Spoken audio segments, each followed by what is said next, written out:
আসসালামু আলাইকুম dear viewers, এই ভিডিওতে আমি মাইক্রোসফট ওয়ার্ডের খুবই গুরুত্বপূর্ণ একটি ফর্মুলা যার নাম হলো কাউন্টিফ। এই কাউন্টিফ নিয়ে আমি বিস্তারিত আলোচনা করব। তো কাউন্ট মানে হচ্ছে গণনা করা। তো আমরা দেখা যায় একটা তথ্য ভান্ডার থেকে নির্দিষ্ট কিছু তথ্যের গণনা কতবার আছে এই জিনিসটা বের করব। তো ভিউয়ার্স, আমরা দুইটা টেবিল এখানে সাজিয়ে রাখছি। প্রথম হচ্ছে বাম পাশে আছে কিছু প্রোডাক্টের নাম দেওয়া আছে, 16টি প্রোডাক্ট দেওয়া আছে এখানে। 16টি প্রোডাক্টস থেকে আমরা দেখবো যে একই প্রোডাক্ট একাধিকবার আছে, কোনটা কতবার আছে ভিউয়ার্স এটা তো সাধারণ কাউন্ট ফর্মুলা দিয়ে বের করা যাবে না।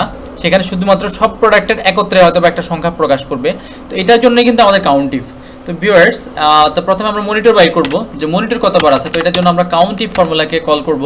এই যে ভিউয়ার্স নিচে আছে কাউন্টিফ, আমরা এখানে কিবোর্ড থেকে ট্যাব প্রেস করলাম, অ্যাক্টিভ হয়ে গেল। রেঞ্জ, কোন রেঞ্জ থেকে আমরা এই মনিটরের কতবার আছে বের করব। তো এইটার রেঞ্জটা হচ্ছে যে প্রোডাক্টের এই যে প্রোডাক্ট নেম, এই রেঞ্জটাকে আমরা সিলেক্ট করে দিলাম। দেন হচ্ছে যে ভিউয়ার্স এইটাকে আমরা লক করে দেবো। কেন লক করবো? লক করার প্রয়োজন ছিল না। লক করবো এই কারণে, কারণ কিবোর্ডেও আমরা কিন্তু এই রেঞ্জ থেকেই বের করবো, যার কারণে এটাকে আমরা কিবোর্ডের সবার উপরে F4 থেকে এটাকে লক করে দেবো। লক করে দেওয়ার পরে আমরা এখন এসে ক্রাইটেরিয়া কি খুঁজবো, মনিটর। এই যে ভিউয়ার্স মনিটর, এখানে লক হবে না ভিউয়ার্স, যেহেতু আমাদের ক্রাইটেরিয়া চেঞ্জ হবে।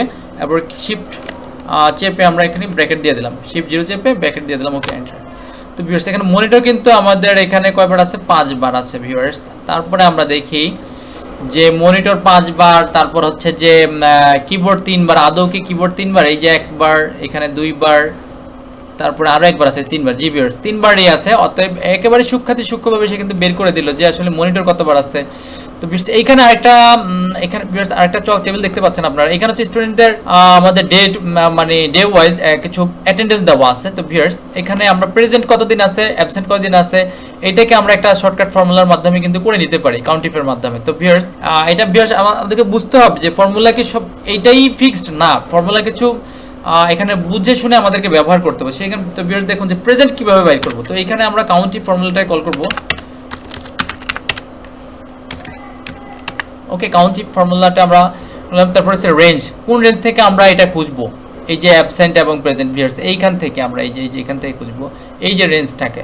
তো ভিউয়ার্স এটা যেহেতু আমাদের ভেরিয়েবল, যেহেতু এক একটা লাইনে এক এক রকম হবে, যেহেতু ঠিক আছে এখানে তাহলে আমাদের রেঞ্জ হবে এতটুকু। আমরা এই রেঞ্জ থেকে এখানে বাইর করব, এই যে রেঞ্জটা আছে এখানে। ওকে, তো এইটাকে লক করা যাবে না, কারণ হচ্ছে এটা চেঞ্জ হবে। যখনই আমরা এটা ফিল করব তখন কিন্তু নিচের লাইনটা আবার সে কিন্তু শো করবে, যার কারণে এটা কি আমাদেরকে কি করা যাবে না, লক করা যাবে না। ওকে, তারপরে আমরা কমা দিলাম।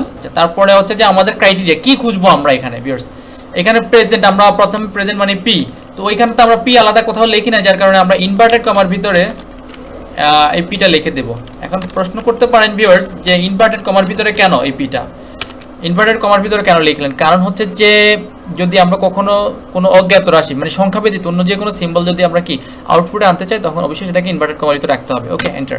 এই যে 4 বার আছে, এখন আমরা এটা দেখব। এবার ফিল করে দেবো আমরা এভাবে টেনে। তো ভিউয়ার্স দেখুন এইখানে কিন্তু প্রেজেন্ট এই যে 3 বার 4 বার ভিউয়ার্স, এইখানেও কিন্তু একবার, এই 2 বার। আমরা দেখি যে প্রেজেন্ট একবার, 2 বার, 3 বার, 4 বার আছে এখানে। তো এইখানেও কিন্তু দেখা যায় 4 বার আছে। এইখানে দেখা যায় ভিউয়ার্স 6 বার আছে, সে কিন্তু অটোমেটিক মিলে যাচ্ছে ভিউয়ার্স। এইখানে কিন্তু একবার, 2 বার, 3 বার একবারে মিলে গেল। তো অ্যাবসেন্টও আমরা কিন্তু সেম ওয়েতে করতে পারি। তো এটার জন্য আমরা কাউন্টিং ফর্মুলাটাকে কল করব এখানে। ওকে, কাউন্টিং ফর্মুলা এখানে চলে আসলো। তো ভিউয়ার্স এটাকে আমরা একটু সেট করে নেই, কাউন্টিং। ওকে, তো আমরা এটা কোন রেঞ্জ থেকে বের করব ভিউয়ার্স? এই যে রেঞ্জটা আছে এইটুকু, এখান থেকে। যেহেতু এটা চেঞ্জ হবে, এটা পুরোটা থেকে আমরা পুরোটাকে সেট করব না, আমরা জাস্ট এতটুকু পর্যন্ত সেট করে দিলাম। দেন হচ্ছে লক করা যাবে না, যেহেতু আমাদের এটা পরিবর্তনশীল, এটাকে আমরা ফিল করব। তো তারপরে হচ্ছে আমাদের ক্রাইটেরিয়া কি বের করব আমরা। তারপর হচ্ছে অ্যাবসেন্ট। তো অ্যাবসেন্টটাকে যেহেতু এটা একটা অজ্ঞাত রাশি, তো এটাকে আমরা কি করব, এটা একটা সিম্বল। তো এটাকে আমরা ইনভার্টেড কমার ভিতর দিয়ে দিলাম, দেন ব্র্যাকেট ক্লোজ করে দিলাম।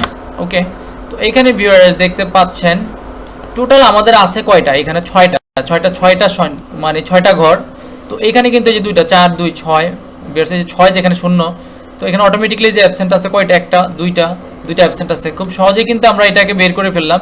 এভাবে কিন্তু আমরা কাজকে অনেক সহজ করে ফেলতে পারি।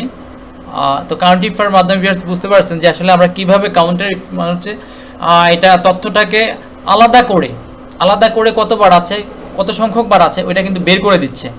তো ভিউয়ার্স আশা করি আপনারা বুঝতে পেরেছেন। ভালো লাগলে অবশ্যই চ্যানেলটি সাবস্ক্রাইব এবং শেয়ার করবেন।